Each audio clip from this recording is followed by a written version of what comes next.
Hey Virgo, it's Mama TPG with One Love, One Light Tarot.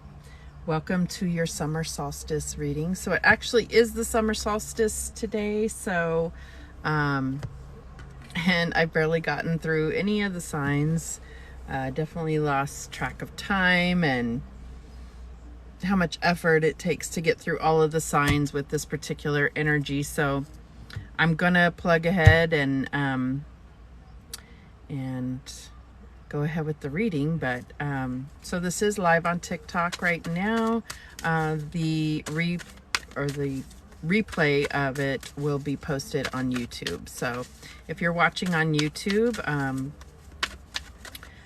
just disregard any reference to the live watchers. So all right, so what energy are we looking at? So we have the summer solstice, and for me, if we look at it astrologically, we're talking about sun in Cancer, moon in Scorpio today. So Virgo, I'm thinking like anywhere where you have water placements in your chart, that may come into focus today. So also I feel like, just looking at Cancer and the it's all about love, family, and home. So, and then when we bring in the moon in Scorpio, it's kind of like, death to limiting beliefs in that situation. So if there's anything that, anything where you're settling, or anything where you're not believing in all possibilities, or you're saying, this is, it is what it is. I feel like any area of your life where you're saying it is what it is not serving you. So, it may be time to evaluate what things you may need to let go of, what things, it's really just an evaluation time, right? So the summer solstice is also like the halfway point. So we're not talking so much about New Year's resolutions, but what were the things that you really wanted to accomplish in 2021? So I feel like that it's a good place to look at. Am I still on the same track? Am I still on the path to reach whatever goals that I had for 2021? And, is my end goal still important to me? Is this still where I'm trying to get to, right? So that you can make those adjustments. So I feel like for Virgo, it's more of an evaluation than anything. Obviously, I'm not an astrologer, so there may be other energies in your particular placements that may come into more focus than others. But, definitely talking about love, family, and home. All right, so let's see what your spirit guides want to bring into focus for this summer solstice. And we have thoughts create your reality. So this is really about your perspective. What is what's shaping your perspective? Are you looking at things through rose-colored glasses? Are you looking at things from a negative light, right? So it's just knowing that when things are not in line with you, that's something that deep down you are drawing to yourself. So evaluating that and, recognizing, why isn't it aligned with me? If it's something that you do want, but it's not aligning, it's all of that. So letting go of ego is at the bottom of the deck. So this is not about, letting go of ego, things that hurt your pride, and not trying to go too far with things to prove a point because of your ego, right? So it could be any of those things. So let's see what your spirit guides are bringing in regard to love. And we have evolution. You realize that obstacles are merely lessons on your path to love. So I feel like this is a time where, especially with how crazy the astrology is, I mean, there's so much energy that we will never experience in our lifetime again. And I feel like it's really prompting you to utilize that energy. How can you get the most of that, right? And it could be, very enlightening, and that is going to change. It could bring about obstacles. It could bring about certain lessons that you're meant to learn, and especially in regard to love. So, you know, this is also, we evolve by looking back and harvesting those lessons from the past. So this is definitely could go in line with the Hermit energy of really doing that soul searching and understanding how you got to where you are now. So we also have at the bottom of the deck, gratitude. So I feel like this goes in line. It says you fully appreciate the invaluable lessons that life lovingly presents to you. So that's what we're talking about. And I feel like this goes in line with thoughts create your reality. So, you know, it's kind of like recognizing that you have a choice. So if you look back on your life and think of all the things you've been through, and at the end of it, you're going, why me? Why do I have to struggle? Why did I have to go through this, that, and the other? Then that's what's going to kind of perpetuate in your future.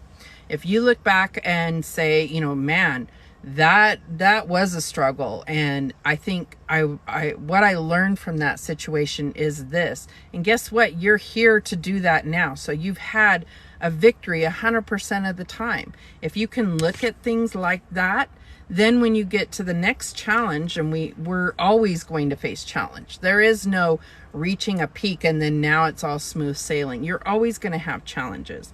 But having gratitude and knowing that you are learning lessons and you're becoming stronger. I mean, I hate to say what doesn't kill you makes you stronger, but it's actually true. All right. So let's get into the tarot and look at this a little deeper. What is the recent past energy for Virgo? We have the Emperor, authority. So this is father energy. This could be, you know, this could be a person in your life. This could be, you know, just looking at, it could be boss energy. This could be about what has authority in your life? Who is in control? Are you in control? This may be something that you've been looking at. What is the present energy for Virgo? And we have the Six of Swords. So I feel like, you know, you may have been in a situation where you felt like you were being controlled, or and you really are in a place now where you're moving on to calmer waters, where you're recognizing what doesn't serve you and being able to move forward. This is not easy. It doesn't matter if the past situation was awful. It doesn't mean that it's easy to go into the unknown after that, right? Sometimes we can choose to, you know, stay in unpleasant situations just because it's what we know. So I think that there's a lesson there to like pat yourself on the back and give yourself congratulations that you had the strength to move on from, you know, a less than desirable situation. Your challenge is this Seven of Swords, deception and envy. So this could be you getting in your own way, self-sabotage, but it also could be, you know, recognizing deception around you. So that's your challenge here. But I really get, because we have this thoughts create your reality. It's really saying, don't get in your head. Don't take it personal. When you are hurt by others, it says more about them than it does about you. You know, people hurt others when they come from a place of pain within. So that doesn't make it okay. It doesn't mean that you have to, you know, just allow people to do that to you. But if you can find a way to recognize and have compassion for them and have compassion for yourself, that maybe you were deceived, and that it doesn't mean that you need to beat yourself up and say you were stupid or anything like that. It's like it was meant for you to learn that lesson about yourself and about others and how you interact with them. All right, and we have the advice as the Magician. It says awareness, but what this is saying is that you have the power to create your own world. I mean, this is really emphasizing Not just that you have the power, but aware that you have that power. And so it can be, that can be just a little bit like hard, especially when a lot of times we are in this victim mentality, like this happened to me, that happened to me, this happened to me. And the only thing, and some people even say this isn't true, but the only thing that you cannot prevent in your life is the loss of loved ones. That's what I believe. But there's still also so much you learn about yourself and when you lose someone. So that is kind of a separate thing. Everything else, as far as your world, you create. That's a very powerful thing, but it also, like I said, it can kind of punch you in the gut for a minute until you realize that you can use that power for good, for positive in your life. So the outcome we have here is the devil, the temptation. So what I'm getting here is that, you know, temptation is an outside force, right? So it's still about you being able to overcome temptations. This is not, this is again, the idea that someone or something could have a hold on you that you have no control over. That's all an illusion. You do have the power to overcome any temptation, anything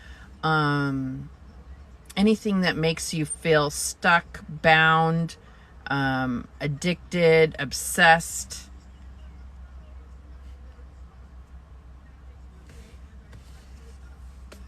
So at the bottom of the deck, we have the solar plexus chakra. So yeah, I feel like, okay, so this is all coming together because the solar plexus is what feeds your ego, but it's also your confidence, your self-worth, your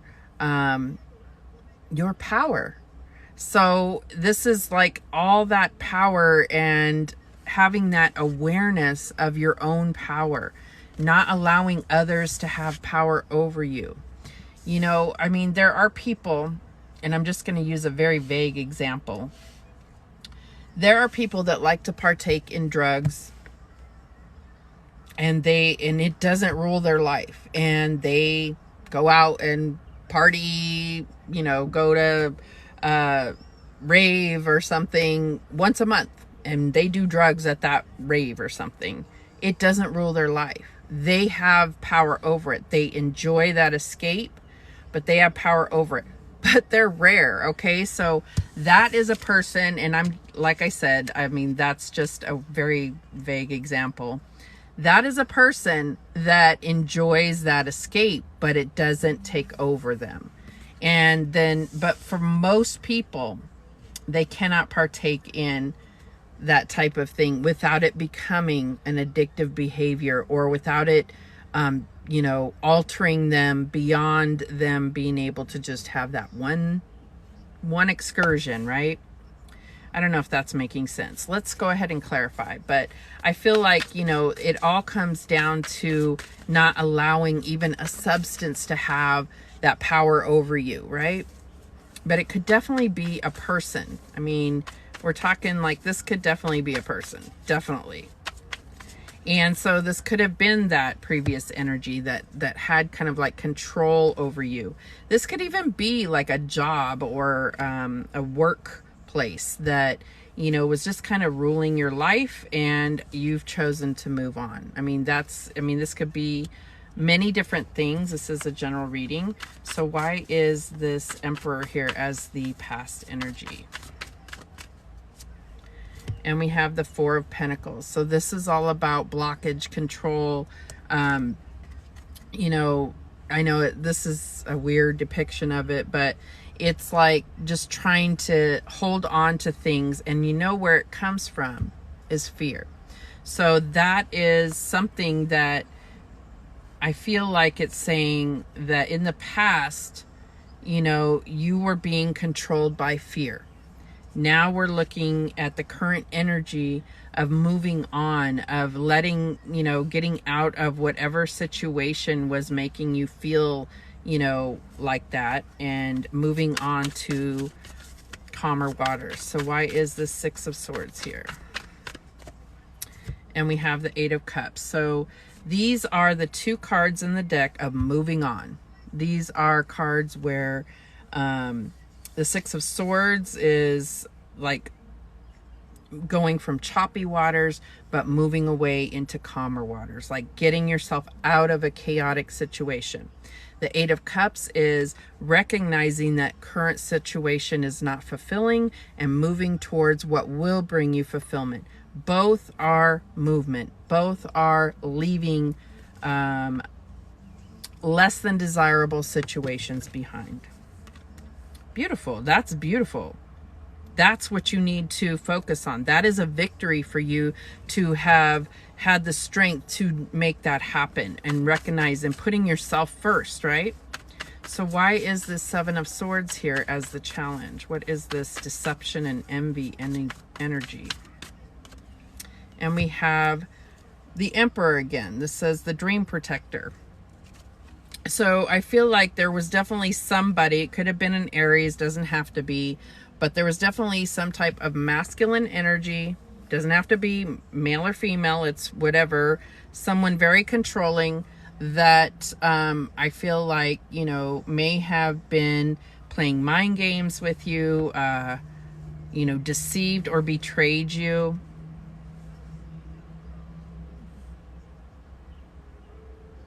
And if it wasn't a person, it's within yourself. Like it was, you know, like if you look at this card, this Emperor is controlling, you know, it's like with magic, he's controlling this wave, right?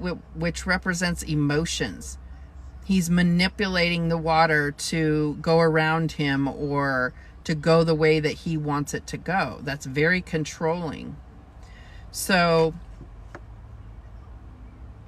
you know, if this is you trying to move emotions away so that you don't feel them, which is really self-sabotage, and it's kind of lying to yourself that you feel a certain way. But I'm getting, because your current energy is this, you know, moving on, and this moving on energy, this is something that somebody else was doing from the outside. And I feel like almost like you're realizing that they were playing with your mind and you were allowing that. That's what you have to really focus on, is that you've allowed, you put that trust in someone, and that this is what happened.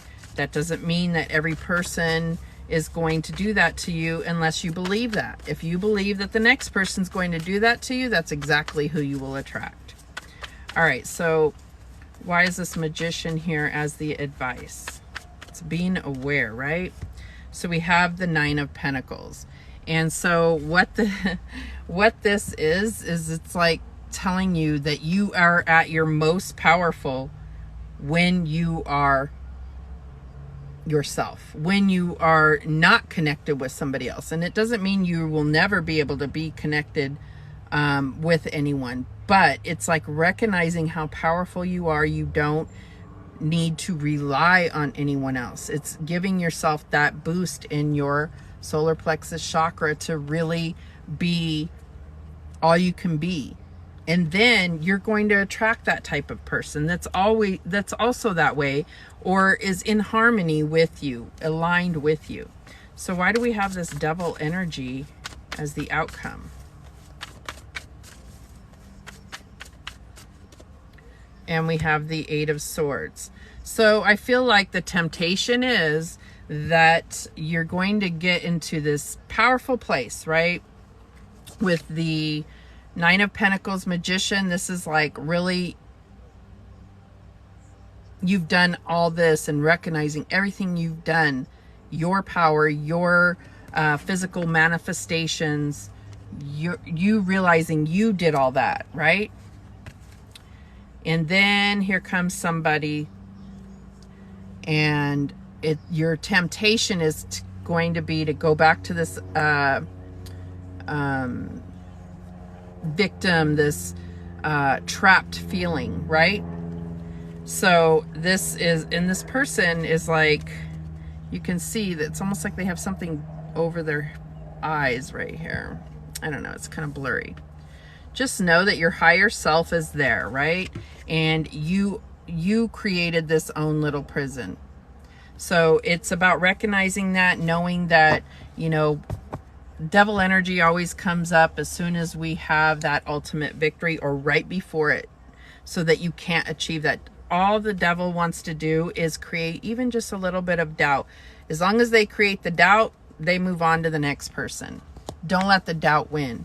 That doubt is what will make or break you. So at the bottom of the deck, we have the Ouroboros, which is the Wheel of Fortune. Let's see if it's kind of not focusing. It's the Wheel of Fortune. So I feel like Spirit is really saying, this is your time. This is your time where the wheel is spinning in your favor. Have the confidence, understand your power, and understand that you create your own reality. This is all really good. And if you aren't someone that has just left a situation or something like that, then maybe this isn't your reading, because this is kind of specific about, you know, it's like, definitely give yourself that credit if you were able to recognize that something wasn't serving your good. This Six of Swords, Eight of Cups, I mean, this is really awesome. Give yourself that credit. Know that that is you putting yourself first. That's where you're going to have the most power. All right, let's go ahead and get a Whispers of Healing card to close this out. And if you join late, I am going to repost or post the replay on my YouTube. So, all right, we have progress. Beautiful, because that's exactly what's happened here. Progress. So let's read what that says. Number 36. I can't remember who else got this one.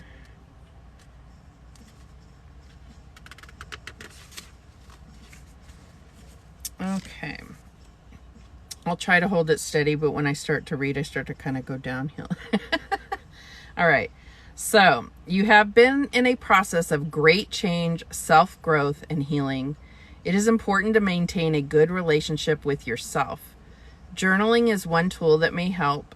Keep a journal and write to yourself as if you were counseling a friend. Record your goals and dreams. It may be very cathartic to have a special place to vent. Meditation is another means for healing or spiritual development. Going outside for fresh air can also be rejuvenating. If you find you're in a rut or starting to experience a downward spiral, consider closing your eyes and taking a deep breath. Imagine you are opening your eyes for the first time and seeing the world around you from a different perspective. What is pleasurable around you? If you can see nature, what beauty can you find? Encourage yourself not to take anything for granted. What a wonderful life you have been given. If needed, make a list of your values and ethics. Writing a beliefs list will help you to live with purpose and more awareness. Your list is not set in stone and may shift and change as you develop throughout your life. Okay, so I feel like this is all in regard to progress. Progress in your spiritual world, progress in the way that you view your past, the way that you're viewing your future, and it's also about being present. So that's what I'm getting for you, Virgo. I hope this helped you. I am going to be on a mission to get all the signs done today. It probably won't happen, so be on the lookout for those lives that will be coming shortly. And I don't think there's anything else. Have gratitude, and really look at everything as a blessing. And it's hard, but once you're able to truly look at things that way, it kind of makes everything become a blessing. And that's my advice for you. All right, thank you so much for watching, and Again, if you missed, if you came in late, just check out the replay on my YouTube. See you next time.